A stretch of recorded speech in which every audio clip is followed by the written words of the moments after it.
हम सभी लोग मिलकर अवतार त्रयी के प्रणाम मंत्र एक साथ उसका पाठ करेंगे। ओम स्थापकाय च धर्मस्य सर्वधर्मस्वरूपिणे अवतार वरिष्ठाय रामकृष्णाय ते नमः। जननीं शारदां देवीं रामकृष्णं जगद्गुरुं पादपद्मे तयो श्रित्वा प्रणमामि मुहुर्मुहुः। नमः श्रीयतिराजाय विवेकानन्दसूरये सच्चित्सुखस्वरूपाय स्वामिने तापहारिणे स्वामिने तापहारिणे। सर्वप्रथम रामकृष्ण मठ नागपुर के अध्यक्ष श्रद्धेय स्वामी ब्रह्मस्थानंद जी महाराज, इनके चरणों में प्रणाम निवेदित करता हूँ और आए हुए विभिन्न स्थानों से आए हुए स्वामी जी और नागपुर मठ के भी स्वामी जी के चरणों में प्रणाम निवेदित करता हूँ। आज इस आध्यात्मिक शिविर का समापन दिवस है और साधना चतुष्टय जिसके ऊपर हम लोग क्लास कर रहे हैं उसका ये आज आखिरी ये वर्ग है। मैं इस क्लास की शुरुआत करने से पहले विशेष तौर पर श्रद्धेय स्वामी ब्रह्मस्थान जी महाराज के चरणों में प्रणाम निवेदित विशेष रूप से करना चाहूँगा कि उन्होंने 3 दिन का ये उत्सव उसका आयोजन उनके नेतृत्व में हुआ और इतनी सब चर्चाएं हुई और हो रही हैं। वैसे ही रामकृष्ण नागपुर के भी सभी सन्यासी महाराजों के चरणों में विशेष प्रणाम, क्योंकि उनके इस नियोजन से ही हमें ये सब सुंदर भजन कीर्तन और ये चर्चा इसका लाभ हमें मिला है। और last but not the least सभी वॉलंटियर्स और आप सभी लोग इतने श्रद्धा के साथ पिछले 3 दिनों से आप लोग सुबह 7:45 से लेकर रात को 9 बजे तक यहाँ बने रहे और ये सब श्रवण किया, इसका आध्यात्मिक आनंद आप लोगों ने लूटा। तो इसी के साथ आज के इस क्लास की हम शुरुआत करते हैं। जैसा कि इसके पहले क्लास में कहा गया कि साधन चतुष्टय आचार्य कहते हैं कि विवेक वैराग्य शमदम आदि षड संपत्ति और मुमुक्षुत्व। पिछले 2 क्लास में हम लोगों ने विवेक और वैराग्य के ऊपर बहुत जोर दिया और इतना जोर दिया कि 2 क्लास उसमें चले गए। अब हमारे पास बचा है 1 घंटे का समय, उसमें से भी 7 मिनट हो चुके हैं और उसमें फिर हमको शम दम तितिक्षा उपरति श्रद्धा समाधान, ये तो षड संपत्ति है और मुमुक्षुत्व वो बाकी है। अब इतनी चीजें बचे हुए समय पूरा करना थोड़ा मुश्किल काम है और आध्यात्म एक ऐसी चीज है, ये कोई कोर्स नहीं है। हम अपनी एक जिंदगी की बहुत बड़ी परीक्षा पास करने की सोच रहे हैं, तो भागदौड़ करने से तो नहीं होगा। तो फिर क्या करें? तो पहले षड संपत्ति का थोड़ा एक अर्थ समझ लें और फिर मैं आज का ये जो अपना लास्ट क्लास है इसमें हम लोग श्रद्धा के ऊपर बात करने की कोशिश करेंगे और वो श्रद्धा, इसको मैंने क्यों चुना है उसके बारे में भी थोड़ी बात करेंगे। विवेक वैराग्य की बात हमने बहुत की, विशेषकर वैराग्य की कल तो बहुत बिल्कुल जिसको कहते हैं डिटेल्स में चर्चा की, हमारे व्यवहारिक जीवन में वो कैसे हम लोग वैराग्य को डेवलप कर सकते हैं। अब षड संपत्ति, षड संपत्ति का क्या अर्थ होता है? संपत्ति से एकदम स्पष्ट है, साधारण लोग जो संपत्ति कमाना चाहते हैं या कमा रहे हैं, घर में गाड़ी है, बंगला है, जमीन है, खेती है, सोने है, जवाहरात है, तो ये लौकिक संपत्ति हो गई। लेकिन हम लोग साधक हैं, साधक के जीवन में ये लौकिक संपत्ति का कोई भी उपयोग तो नहीं है, और साथ में शायद ये हमारे आध्यात्मिक जीवन के लिए नुकसानदायक भी है। इसीलिए हमने विवेक वैरागी की बात कल की थी। तो इसमें शम, दम, तितिक्षा, उपरति, श्रद्धा और समाधान, ये 6 चीजों का समावेश है। इन सब ये 6 की 6 संपत्तियों का विश्लेषण करने की बजाय हम लोग श्रद्धा के ऊपर मैं जोर देना चाहूंगा, और वो इसीलिए कि जीवन में यदि श्रद्धा है तो ये षड संपत्ति ये अपने आप से आ जाएगी। देखिए, हमारी जिंदगी में ये सब शास्त्र हम पढ़ते हैं तो हमको शम के लिए अलग प्रैक्टिस करनी है, दम के लिए अलग प्रैक्टिस करनी है, ऐसा कभी नहीं होता है। शास्त्र हमको समझाते हैं शम किसको कहते हैं, दम किसको कहते हैं, तितिक्षा किसको कहते हैं। लेकिन जब हम अपने जीवन में श्रद्धा पूर्वक किसी सिद्धांत को ग्रहण करते हैं तो यह सब चीजें बिल्कुल अपने आप हमारे आचरण में आ जाती है।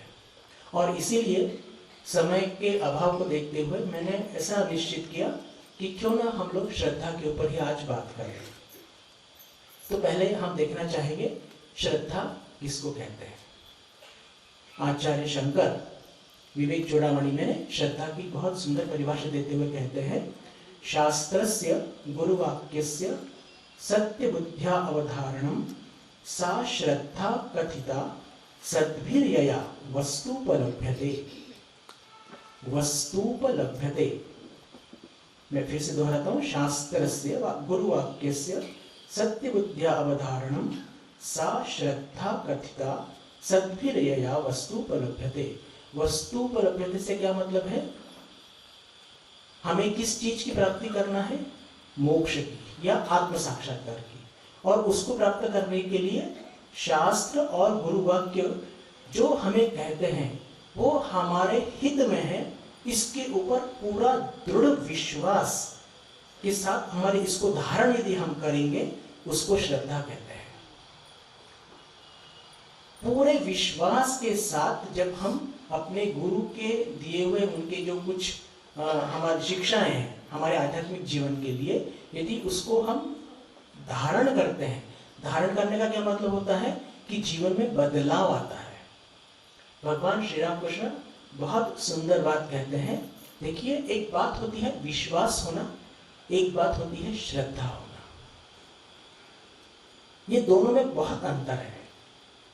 और अपनी इस बात को समझाते हुए भगवान श्री राम कृष्ण उनकी चिर परिचित शैली में एक छोटी सी कहानी बताते हैं। क्या है वो कहानी?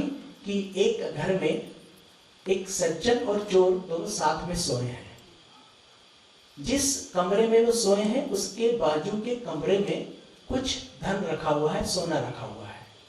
और ये बात उन दोनों को मालूम पड़ती है, सज्जन को भी और वो चोर को भी।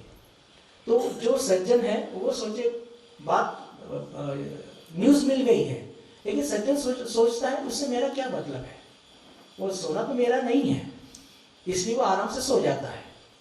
लेकिन चोर तो चोर है, वो क्या सोचेगा, कैसे मैं इस सोने को, इस धन को प्राप्त करूं, और उसके लिए उसका दिमाग चलेगा, और दिमाग चलेगा तो उसके ऊपर कुर्दी भी वो करेगा। तो ये अंतर होता है कि विश्वास क्या होता है कि ठीक है ईश्वर है, इस पर हमारा विश्वास है, और ईश्वर है और उसको प्राप्त करना है और उसके लिए हमें कदम उठाने हैं, इसका नाम होता है श्रद्धा। श्रद्धा हमेशा हमको चलायमान करती है। श्रद्धा हमको हमेशा चलायमान करती है, हमारे जीवन में एक्टिविटी लाती है। जिस सिद्धांत के ऊपर हम श्रद्धा करते हैं, आज रविवार की सुबह है और आप लोगों की श्रद्धा भगवान श्री राम कृष्ण के ऊपर है, और कुछ हम श्रवण करके अपने आध्यात्मिक जीवन को उन्नत बनाएं, यहां तक आपकी श्रद्धा निश्चित तौर पर है, इसलिए तो आप यहां पर आए हैं। बाकी तो नागपुर शहर में तो कितने लोग हैं, सभी आप आए हैं क्या? नहीं। मेरा कहने का क्या मतलब है कि श्रद्धा हमको हमेशा बैठने नहीं देगी, पर श्रद्धा की भी अपनी कुछ सीढ़ियां होती है। हमारे जीवन में भी इतनी श्रद्धा नहीं है कि बिल्कुल सीधे भगवान श्री राम कृष्ण के सभी जो उनकी जो शिक्षाएं हैं उसको पालन करके हम ठेठ भगवान को प्राप्त कर लें, उतनी श्रद्धा भी नहीं है। हम लोग राम नाम संकीर्तन गाते हैं एकादशी के दिन, उसमें एक बहुत सुंदर श्लोक आता है। देखिए कैसे उसका जो अंतर है विश्वास और श्रद्धा, इसका अंतर बताते हुए कहते हैं, भवानी शंकरो वंदे श्रद्धा विश्वास रूपिणो याभ्याम विना न पश्यन्ति सिद्धा स्वांतस्त्यमीश्वरम्। श्रद्धा ये शक्ति है और शक्ति हमेशा चलायमान करती है, आपको बैठने नहीं देगी। इसीलिए श्रद्धा को कंपेयर किया गया है भवानी से।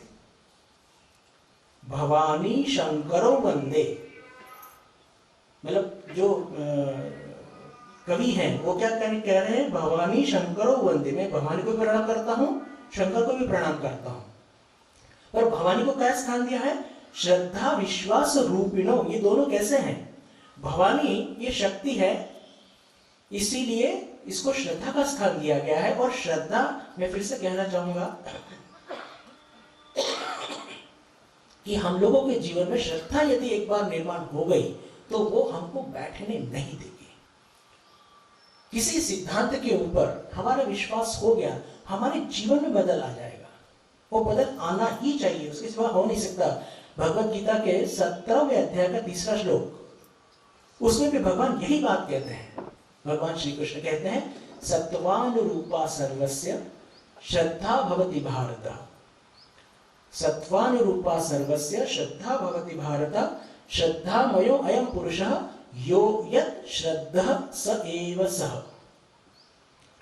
कि ये जो श्रद्धा हम सबके हृदय में हमेशा रहती है, और ये श्रद्धा सत्व रूप में रहती है। और जो दूसरी लाइन बहुत महत्वपूर्ण है, श्रद्धामयो अयं पुरुषः, प्रत्येक व्यक्ति के जीवन में श्रद्धा होती है।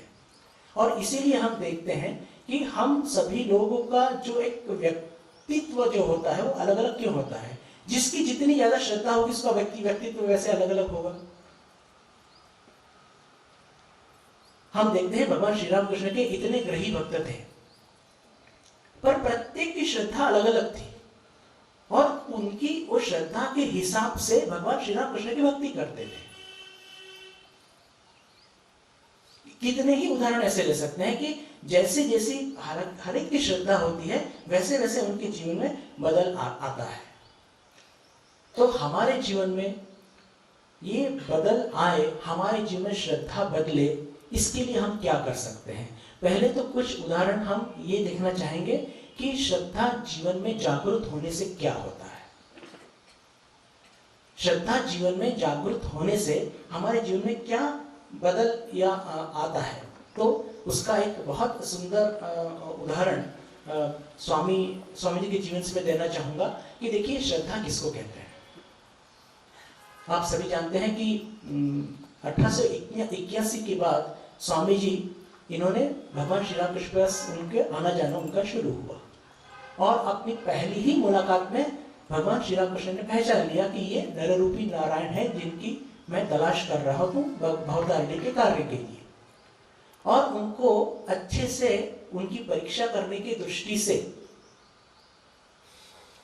भगवान श्री राम कृष्ण अचानक उनसे बातचीत करना बंद कर देते हैं। जिस नरेंद्र के आने से उनको इतना आनंद मिलता था, जब स्वामी जी आते थे, नरेंद्रनाथ आते थे, तो बाकी सभी से बातचीत करना छोड़कर वो सिर्फ नरेंद्र से बात करते थे। इतना प्रेम जिस नरेंद्रनाथ के ऊपर था, अचानक से उनके जीवन में एक परिवर्तन आता है। परिवर्तन आता है इन सेंस की परीक्षा लेते हैं भगवान श्री राम कृष्ण कि जब नरेंद्रनाथ आते हैं तो अपना मुंह फेर लेते हैं और उनसे कोई बातचीत नहीं करते हैं। इसको हम कहते हैं अवहेलना करना। और ऐसा एक दिन नहीं, 2 दिन नहीं, लगभग 1 महीने तक यह पूरा कार्यक्रम चलता है। नरेंद्रनाथ आते हैं, भगवान श्री राम कृष्ण बिल्कुल डेलिबरेटली जानबूझकर उनसे कोई बातचीत नहीं करते हैं, उपस्थित दूसरे जो लोग हैं उनसे बातचीत करते हैं। ये कितना एक अपमान की बात है। और हम यदि ये विचार करें कि अरे मुझे नरेंद्रनाथ की जगह हम होते तो हम ये विचार करते हैं, अरे कल तक तो हमको इतना प्रेम करते थे कि बाकी सभी से को छोड़कर मुझसे बात करते थे। केशव चंद्र सेन के सामने उनकी तारीफ करते हैं। एक बार तो ऐसा हुआ कि केशव चंद्र सेन के सामने कुछ उन्होंने बहुत ऊंचे उद्गार स्वामी जी के बारे में बताए, तो स्वामी जी बहुत नाराज हो गए बाद में। इतना प्रेम श्री राम कृष्ण करते थे। श्री राम कृष्ण बाद में कहते हैं कि अरे मैं क्या करूं, मां मेरे मुख से बुलवाती है वैसा। इतना प्रेम करते थे। और ऐसा इतना एक जिसको कहते हैं कि अवहेलना जब करते हैं भगवान श्री राम कृष्ण, और फिर 1 महीने के बाद अचानक जब फिर से नरेंद्रनाथ आते हैं तो भगवान श्री राम कृष्ण पूछते हैं कि क्यों रे, मैं तो तुझे इतना तेरी अवहेलना कर रहा हूं, फिर भी तू मेरे पास क्यों आता है, मैं तो तुझसे बात नहीं करता। तब श्री राम कृष्ण स्वामी जी क्या कहते हैं, नरेंद्रनाथ कहते हैं कि आप मुझसे बात करें इसके लिए मैं नहीं आता, मैं आपसे प्रेम करता हूं इसलिए मैं आपके पास आता हूं। देखिए इसको कहते हैं श्रद्धा। जीवन में कठिनाइयां आएंगी ही, जीवन में बहुत तकलीफें भी आएंगी, हमको बहुत परीक्षा भी देनी होगी, लेकिन अपेक्षित क्या है, अपेक्षित यह है कि हमारी जो श्रद्धा है भगवान श्री राम कृष्ण के ऊपर वो कभी कम ना हो। इतना अवहेलना झेलने के बाद भी नरेंद्रनाथ के उनके प्रेम या उनकी श्रद्धा में, उनकी भक्ति में थोड़ा भी कोई फर्क नहीं आया। और खुद कहते हैं स्वामी भगवान श्री राम कृष्ण कि अरे तेरी जगह कोई होता तो शायद अब तक टूट चुका होता। मैंने इतनी कठिन परीक्षा ली थी कि तेरी जगह कोई होता तो अभी तक टूट गया होता, ऐसा स्पष्ट भगवान श्री राम कृष्ण के। तो देखिए इसको कहते हैं श्रद्धा। अब हम थोड़ी सी आपकी और मेरी बात करें, श्रद्धा का जन्म कहां से होता है। देखिए यदि हमारे जीवन में कुछ अपेक्षाएं हैं, लौकिक अपेक्षाएं हैं और कुछ डर है, तो वहां पे श्रद्धा का स्थान नहीं है। क्योंकि डर और अपेक्षा, लौकिक अपेक्षा, ये अज्ञान की वजह से इसका जन्म होता है। यदि हम मंदिर में जाते हैं और भगवान से कुछ मांगते हैं कि भगवान हमें ये दे दो, हमें वो दे दो, और शायद भगवान हमें दे भी दें, तो शायद हमारी एकदम श्रद्धा बैठ जाती है कि अरे बाप रे, ठाकुर जी ने हमें ये दे दिया। या बाहर के बहुत से मंदिरों में देखने को मिलते हैं ये सब चीजें। पूना में तो रामकृष्ण मठ के पास में एक हनुमान जी का मंदिर है, उसका नाम ही नौशा मारुति का, तो नौशाला पावतो।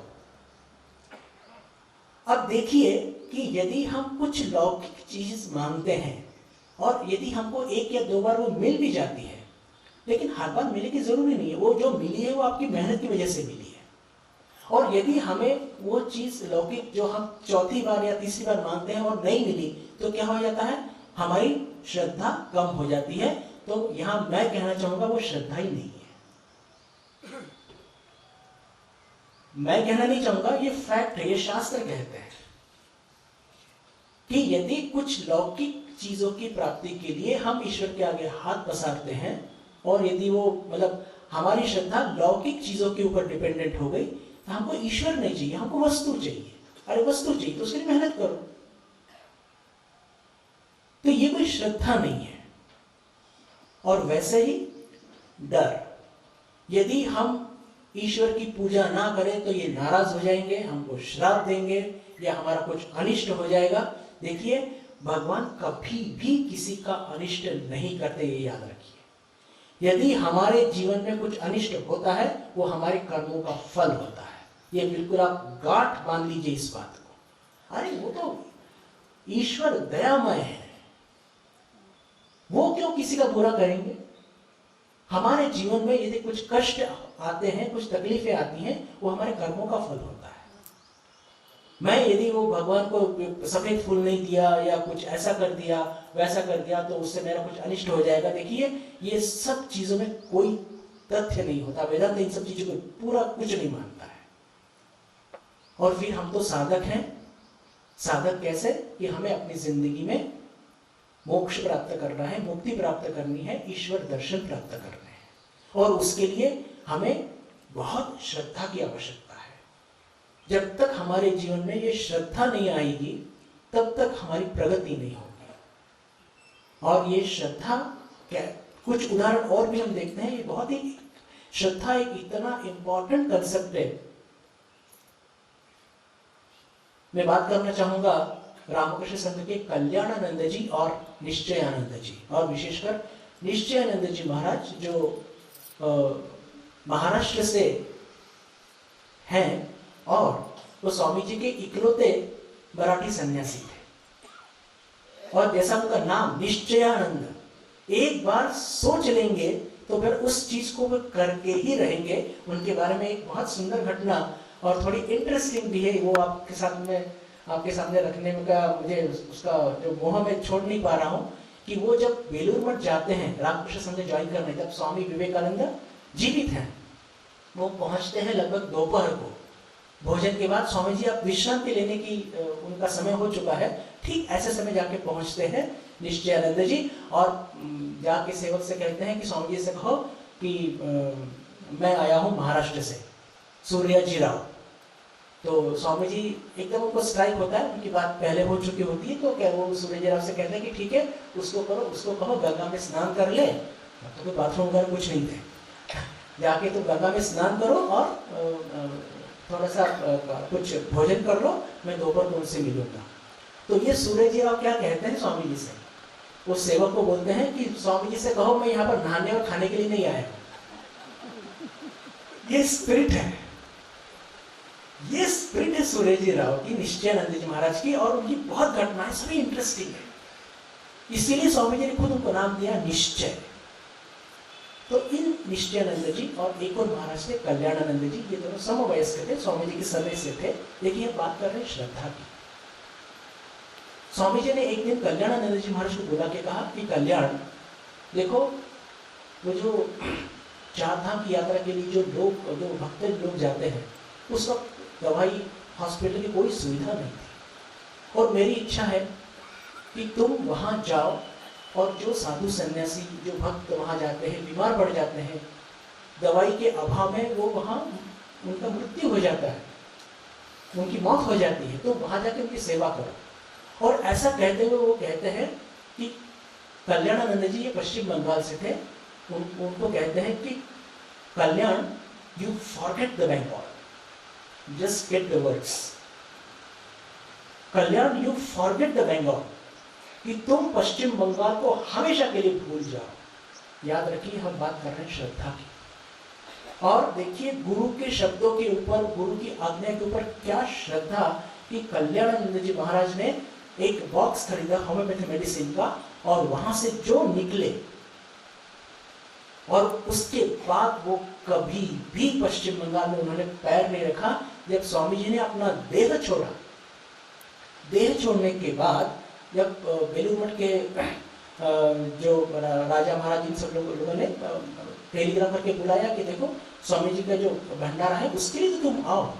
स्वामी जी उनको कितना प्रेम करते थे, पर इसके उत्तर में उन्होंने सिर्फ इतना कहा कि मैं मेरे गुरु की आज्ञा का पालन कर रहा हूं, और मेरे गुरु ने मुझे आज्ञा दी है कि forget Kalyan, forget the Bengal. और स्वामी जी के उस जो भंडारा था उसके लिए भी नहीं आए, और उसके बाद वो कभी पश्चिम बंगाल में उन्होंने पैर नहीं रखा। और अपना संपूर्ण जीवन, कुछ दिनों के बाद निश्चयानंद जी महाराज भी उनके साथ जुड़ गए, और ये दोनों ने अपने पूर्ण समर्पित भाव से उन्होंने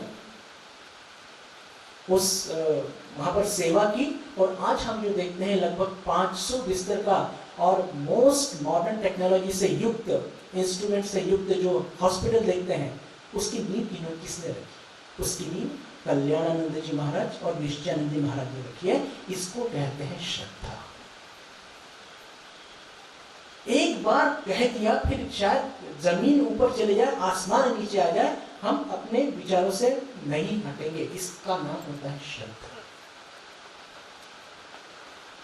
और हमारे जीवन में यही श्रद्धा कैसे इस उन्नत हो, कैसे इसकी क्या है कि हम सभी लोग अज्ञान से पीड़ित हैं।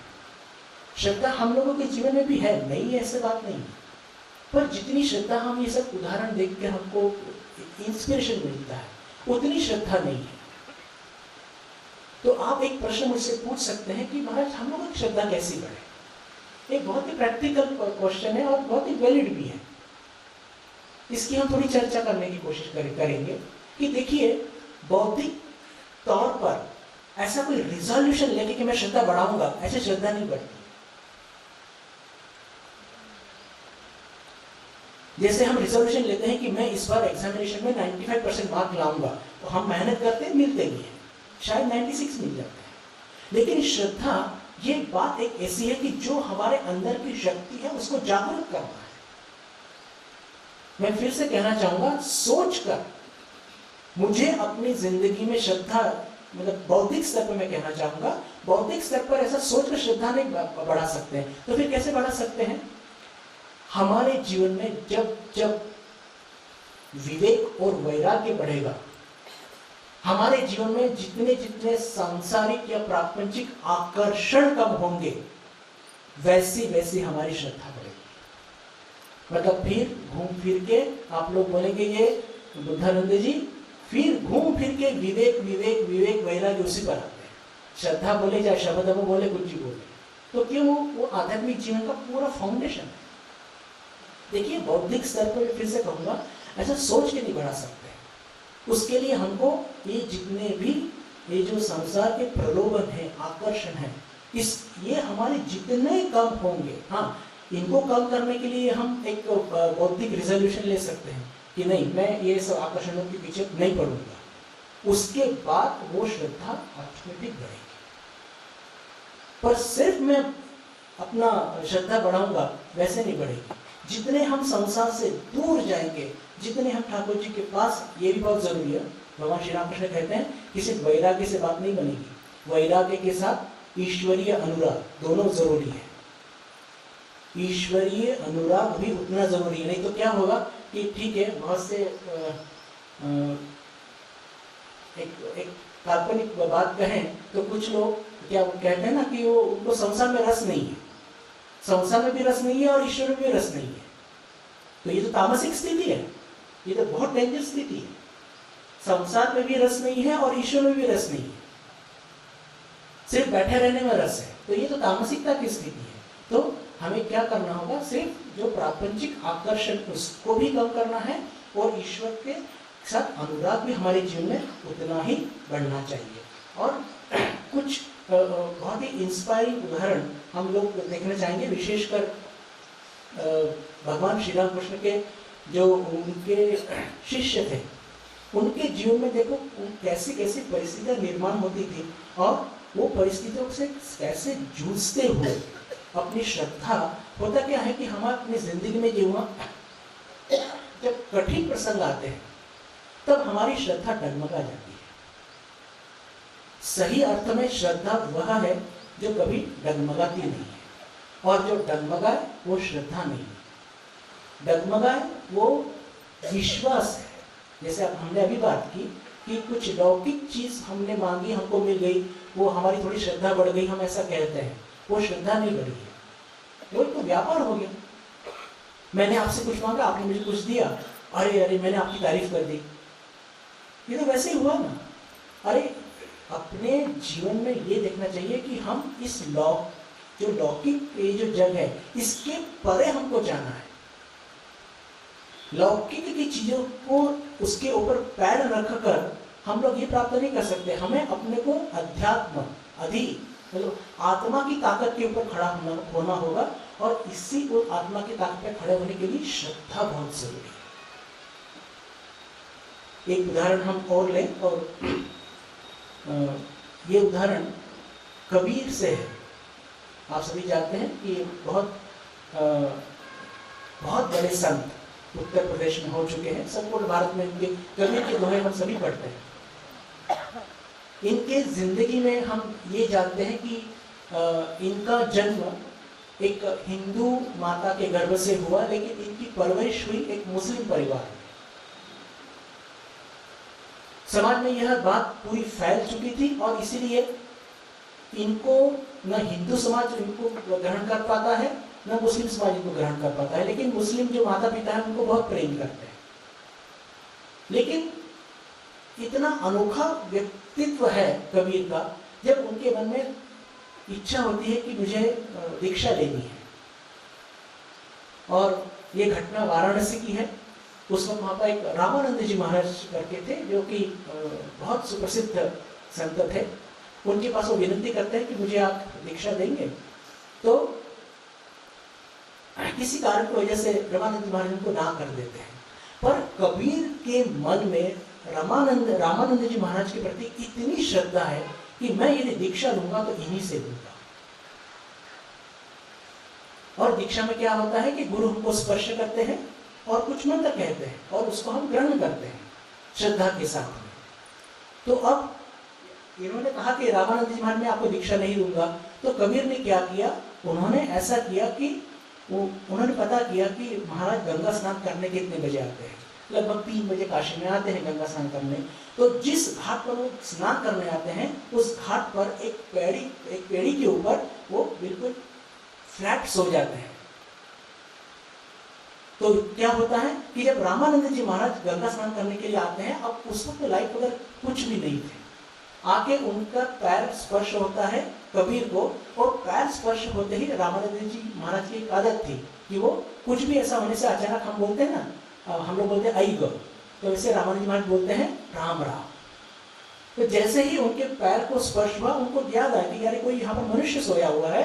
तो जैसे ही उसको स्पर्श होता है तो वैसे ही उनके मुंह से निकलता है राम राम। और यह शब्द गुरु मंत्र के रूप में लेकर कबीर कहां से कहां पहुंच जाते हैं। इसको कहते हैं श्रद्धा,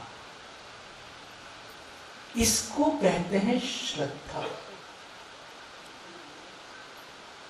मुझे इन्हीं महाराज के प्रसाद से पास से दीक्षा लेनी है और उसके लिए मुझे कुछ भी करना पड़े।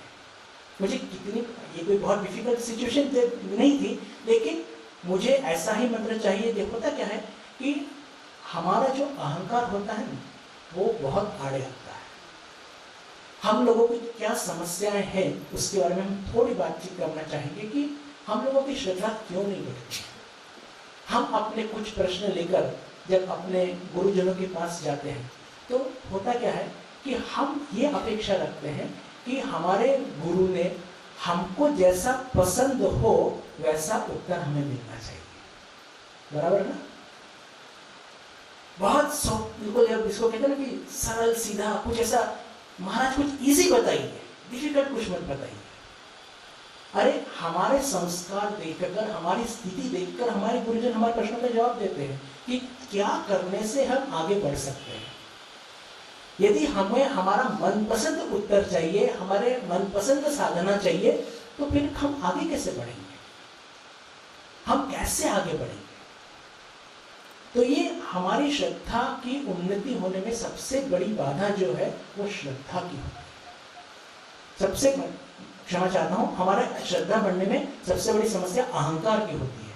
और हम हमेशा कुछ सुविधा प्राप्त करने की, कुछ इजी, कुछ सरळ मिल जाए, काहीतरी सोपा उपाय जर मिळाला तर खूप चांगलं होईल, इजी वे, असं काहीतरी मिळालं तर फार चांगलं होईल। ये हम लोगों की टेंडेंसी होती है सभी की, और इसीलिए हम लोगों की उतनी श्रद्धा नहीं होती। और इसलिए जो भगवत गीता का श्लोक हमने पढ़ा, श्रद्धामयो अयम पुरुष यो यत् श्रद्धः स एव सः। जितने भी महान संत हो चुके हैं उनके जीवन की ओर देखेंगे तो उनके जीवन में कुछ भी सरल इजी कुछ नहीं था। किसी भी संत के जीवन में बहुत सहज सरल जीवन उन्होंने जिया।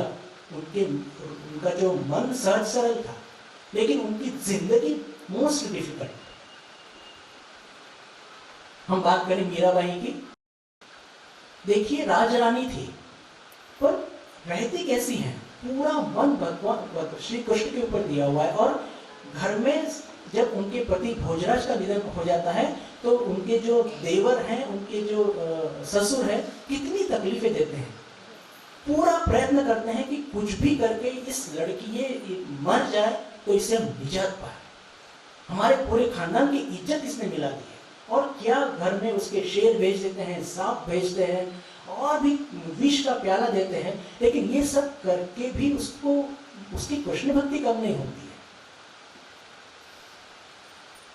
देखिए ये सब क्या है, ये सब श्रद्धा की बात है। ये सब कब आती है कि मेरे जीवन में कितनी भी तकलीफें आए लेकिन मैं भगवान को नहीं छोड़ूंगी। और जब इतनी तकलीफें उनके जीवन में आई, और एक अक्षर ऐसा भी आता है मीराबाई के जीवन में, बहुत ही इंटरेस्टिंग कैरेक्टर, बहुत ही इंस्पायरिंग कैरेक्टर। तो वो क्या करती हैं कि तब तुलसीदास जी जीवित है, एक चिट्ठी भेजती है एक भजन के रूप में, और उस चिट्ठी में वो लिखती हैं कि मेरे परिवार जन मेरे सब दुश्मन बने हुए हैं और मैं कुछ भी करके भगवान श्री कृष्ण के सिवा मैं रह नहीं सकती, तो मैं क्या करूं? आप मेरे पिता के समान है, कुछ मुझे मार्गदर्शन कीजिए। तो इसके उत्तर में तुलसीदास जी भी बहुत सुंदर एक भजन लिख के भेजते हैं, और उस भजन में वो कहते हैं, जाके न प्रिय राम वैदही छोड़िए सो कोटि बैरी सब। लेकिन क्या बात कहते हैं, जाके ना प्रिय राम वैदही, मतलब जिनको राम और वैदही मतलब सीता पसंद नहीं है, ऐसे हमारे यदि रिश्तेदार हैं तो उनको भी कोटि बैरी सब, अपने शत्रुओं के साथ उनको छोड़ दीजिए, हमेशा के लिए छोड़ दीजिए। ये स्पष्ट बात कहते हैं तुलसीदास जी। तो कहने का क्या मतलब है कि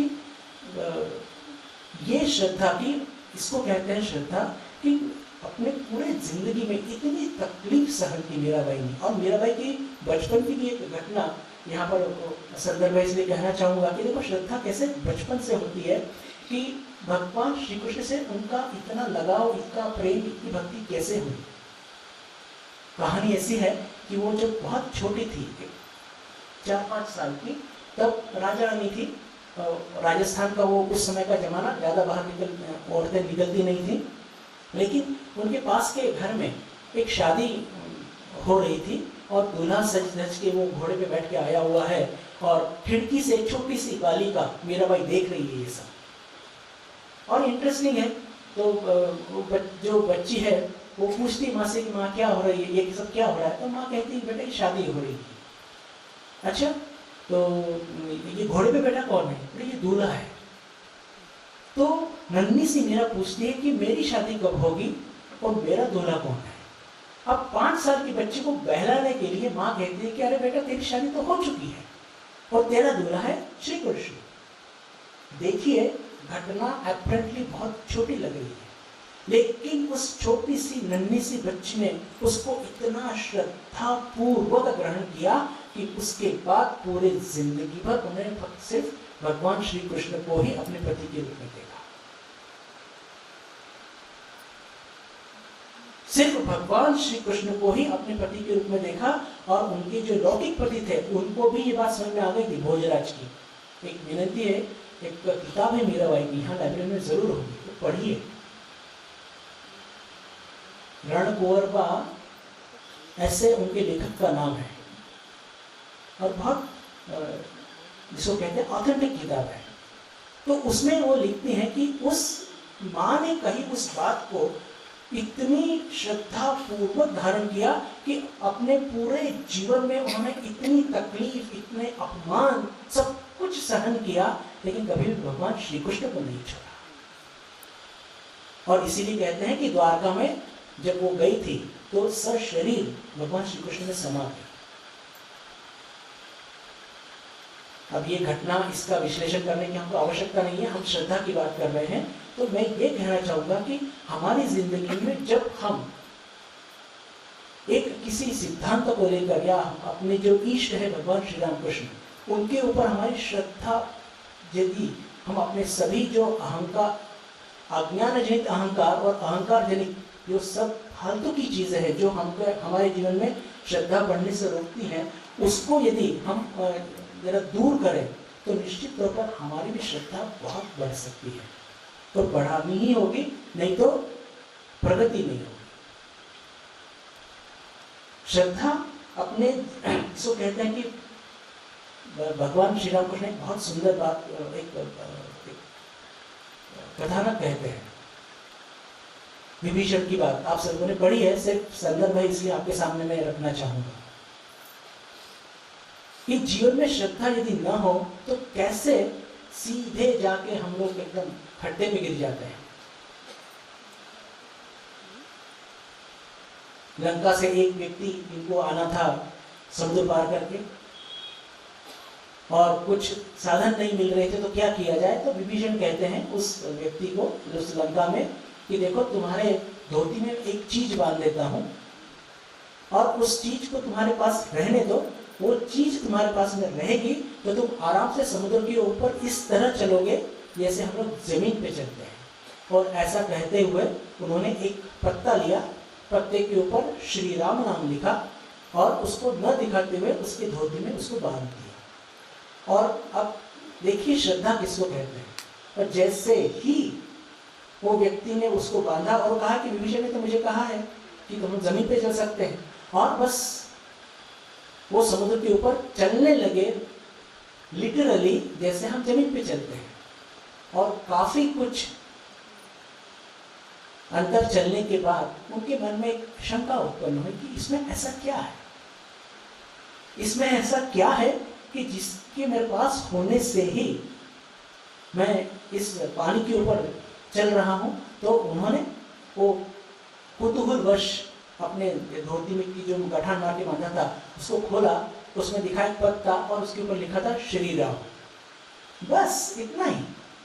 जहां शंका उत्पन्न हुई और सीधे समुद्र में डूब गए।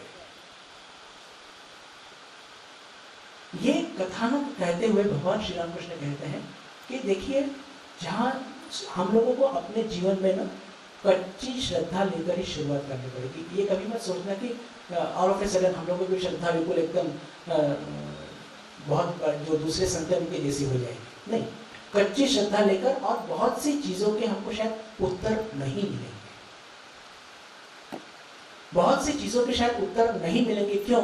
क्योंकि हम लोग हर चीज का एनालिसिस इस लौकिक जगत के नियमों के हिसाब से करते हैं। लौकिक नियम क्या होते हैं? 2 + 2 = 4। लेकिन याद रखिए ईश्वर के इस जगत में 2 + 2 = 1000 भी हो सकता है। और यदि आप इसका कारण पूछेंगे तो इसका कोई कारण नहीं है। क्यों? ये भगवान श्री राम कृष्ण एक और घटना मतलब एक कथानक करके बहुत सुंदर बात कहते हैं कि नारद जी एक बार जाते हैं विष्णु लोक में और एक भक्त पास मार्ग में बैठे रहते हैं। वो पूछते हैं कि कहाँ जा रहे हैं, तो बोले विष्णु लोक जरा जा रहा हूँ। तो ठीक है। जो पूछने वाले हैं वो बहुत भक्त है, एकदम भक्त वृत्ति के हैं, श्रद्धावान है।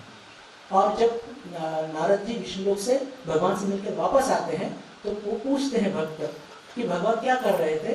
तो वो कहने लगे कि भगवान वो सुई का जो छेद होता है ना उसमें से हाथी को निकाल रहे थे, डाल रहे थे, निकाल रहे थे, डाल रहे थे। अब ये सुनने के बाद वो भक्त बहुत आनंद से ताली बजाने लगे। क्यों? उनके मन में श्रद्धा थी कि ईश्वर के लिए सब कुछ पॉसिबल है। हम लोगों के जीवन में समस्या क्या होती है कि हमको इतना ही मालूम होता है कि 2 + 2 = 4, और यदि 2 + 2 = 5 किसी ने बताया तो हमको वो हमारे मन में फिर प्रश्न निर्माण होता है कि हमको इसका उत्तर दो, एक्सप्लेन करो। और एक्सप्लेन नहीं करोगे तो हम इसको नहीं मानेंगे। संशय हमारे जीवन में बहुत प्रबल होते हैं। अब जब हम बात करते हैं अज्ञान, अहंकार और संशय की, तो एक प्रश्न हमारे मन में निश्चित तौर पर आ सकता है और वो आना ही चाहिए कि स्वामी विवेकानंद के जीवन में भी तो बहुत संशय थे। विशेषकर ईश्वर मानव शरीर लेकर आ सकता है, और इसलिए भगवान श्री राम कृष्ण को कितने प्रश्न करते थे। बिल्कुल ठेठ यहाँ तक हम 2 घटना लेंगे। एकदम पहली घटना लेंगे कि जब वो पहला प्रश्न पूछते हैं कि क्या महाशय आपने ईश्वर को देखा है, तब भगवान श्री राम कृष्ण उत्तर देते हैं कि हाँ मैंने ईश्वर को देखा है। जितना स्पष्ट मैं तुम्हें देख रहा हूं उससे भी अधिक स्पष्ट तौर पर ईश्वर को मैंने देखा है। ईश्वर से बातचीत की जा सकती है। पर ईश्वर चाहिए किसे? लोग स्त्री पुत्र के लिए तो घड़ा भर आंसू बहाते, पर ईश्वर के लिए रोता कौन है? ये उत्तर सुनने के बाद स्वामी जी के मन में बहुत श्रद्धा उत्पन्न हुई, ऐसी बात नहीं है, पर वो कहते हैं कि मुझे दो चीज उनके चरित्र में मालूम पड़ी। वो कौन सी?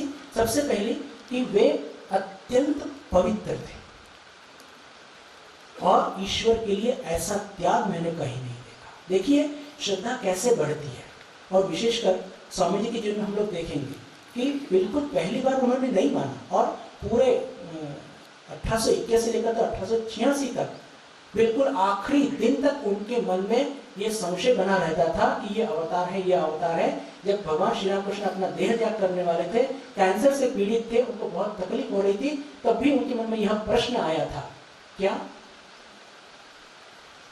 कि इनको इतनी तकलीफ हो रही है और इस तकलीफ में यदि वे कहें कि मैं अवतार हूं तो मैं मानूंगा कि ये अवतार है। और ये प्रश्न उनके मन में, ये संशय उनके मन में आता है और इमीडिएटली रिस्पॉन्स करते हैं। भगवान श्री राम कृष्ण कहते हैं, नरेंद्र अभी भी संदेह। मैं फिर से कहता हूं कि जो राम हो चुके हैं, जो कृष्ण हो चुके हैं, वही इस शरीर में रामकृष्ण के रूप में निवास कर रहे हैं। देखिए मैं यहां पर स्वामी जी का बात जानबूझकर क्यों लाया कि हमारे मन में जो संदेह उत्पन्न होते हैं, स्वामी जी के मन में जो संदेह उत्पन्न होते हैं, उसमें बहुत अंतर है। बहुत मतलब बहुत अंतर है। क्यों अंतर है? हमारे संदेह अज्ञान, अहंकार और स्वार्थपरता की वजह से उत्पन्न होते हैं। आपने मुझे यूनिवर्सिटी में 90% नहीं दिए, मैं आपको नहीं मानूंगा। कितनी बेवकूफी जैसी बात है। देखिए हमारे जो संदेह आते हैं, ये पूरे, यदि एक शब्द में कहें तो स्वार्थपरता हम लोगों में इतनी भरी है, क्षमा मांगता हूं, पर बात सत्य है। और उसके आधार पर हम संदेह उत्पन्न हमारे होते हैं, अज्ञान अहंकार की वजह से। लेकिन स्वामी जी का जो पूरे उनके जीवन में 81 to 86 जो कुछ जो घटना घटी है, जो उनके संशय आते थे, वो उनकी ज्ञान पिपासा थी, ये याद रखिए। एपरेंटली दोनों में क्या लगता है? एक ही चीज लगती है, हमें भी संदेह है, उनको भी संदेह है। अरे पर वो संदेह का जन्म कहां से हो रहा है? उनके मन में इतनी ज्ञान पिपासा थी, इतनी तीव्र थी, और फिर भगवान श्री राम कृष्ण को उनको तैयार करना था कि अब संपूर्ण जगत, इस दुनिया में उनको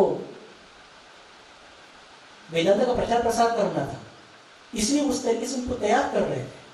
लेकिन हम साधारण तौर पर बात किया, जब हमारे मन में प्रश्न आते हैं तो सीधे हम खुद को मान लेते हैं कि हम भी स्वामी जी जैसा हमारे मन में संदेह हो रहा है। अरे स्वामी जी का संदेह जो है वो अज्ञान की वजह से नहीं है, स्वार्थपरता की वजह से नहीं है उनके जीवन में। और यदि देखिए इसका सबसे बड़ा प्रमाण क्या है कि उनकी ज्ञान पिपासा थी। आप मुझसे पूछ सकते हैं और पूछना चाहिए कि स्वामी जी, आप कह रहे हैं कि स्वामी जी की ज्ञान पिपासा की वजह से संशय उनके मन में था, तो और स्वार्थपरता की वजह से नहीं था, तो इसका उत्तर मैं ऐसे दूंगा कि यदि उनमें स्वार्थपरता होती तो जब स्वामी जी ने, ठाकुर जी ने उनका अपमान किया, 1 महीने तक बोले नहीं, उसके बाद आना ही बंद कर दिया।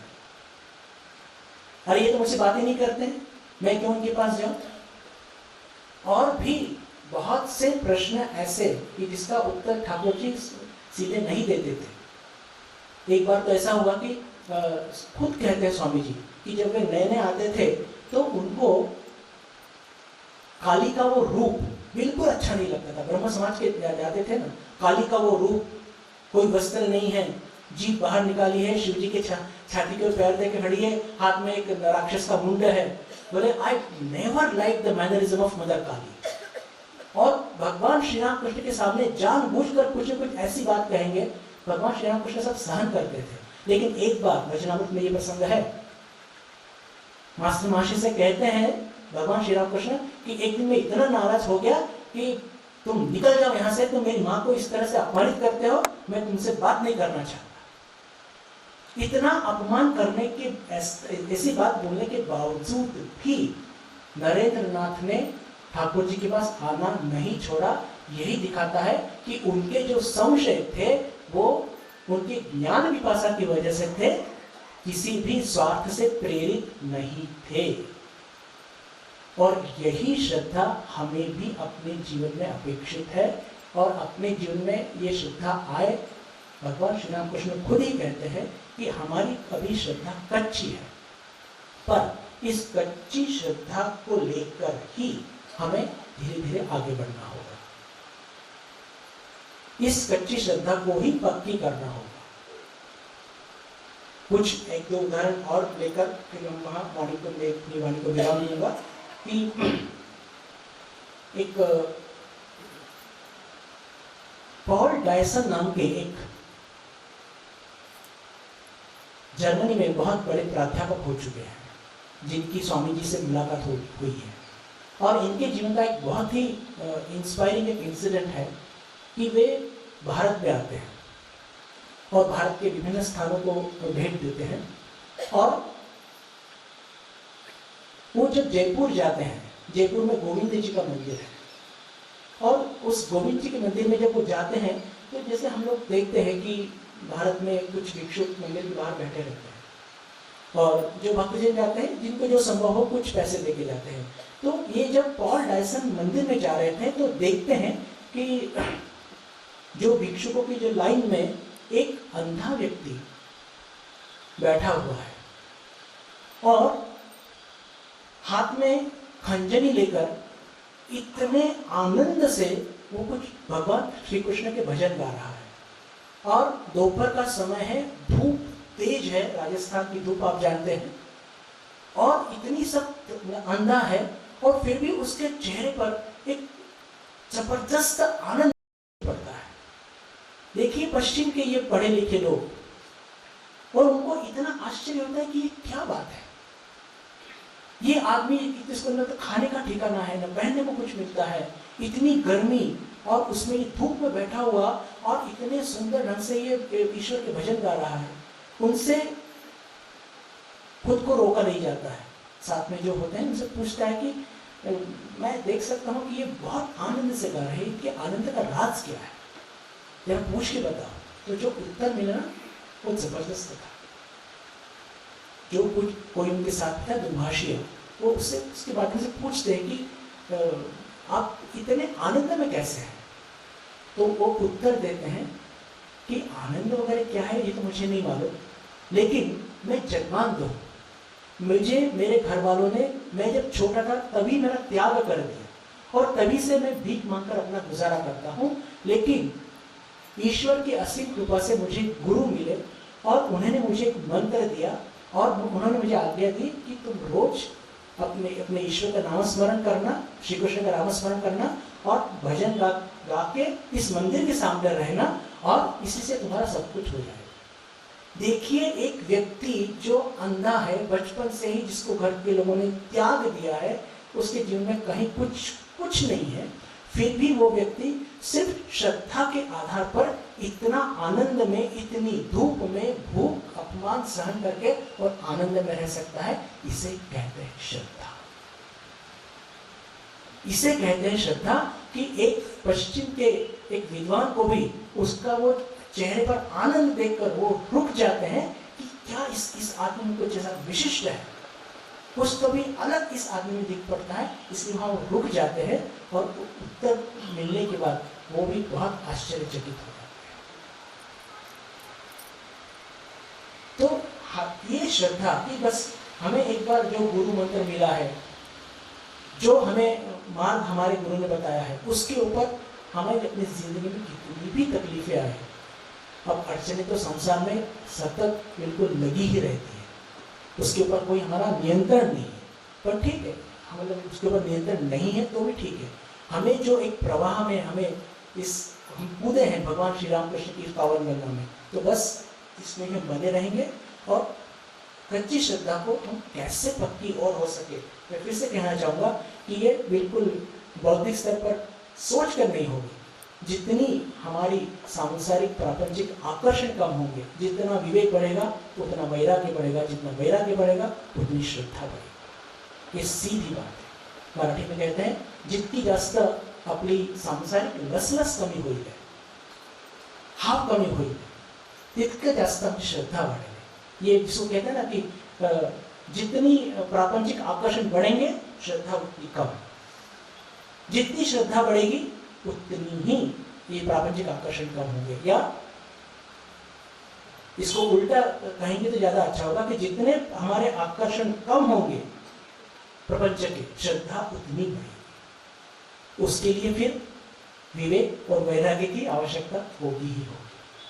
तो दिया हुआ समय समाप्त हो चुका है और श्रद्धा के बहुत उदाहरण हैं, कितने कहें कितने नहीं उसका कोई मतलब हिसाब नहीं है, पर समय की मर्यादा को ध्यान में रखते हुए मैं अपनी वाणी को यही विराम देता हूँ। धन्यवाद।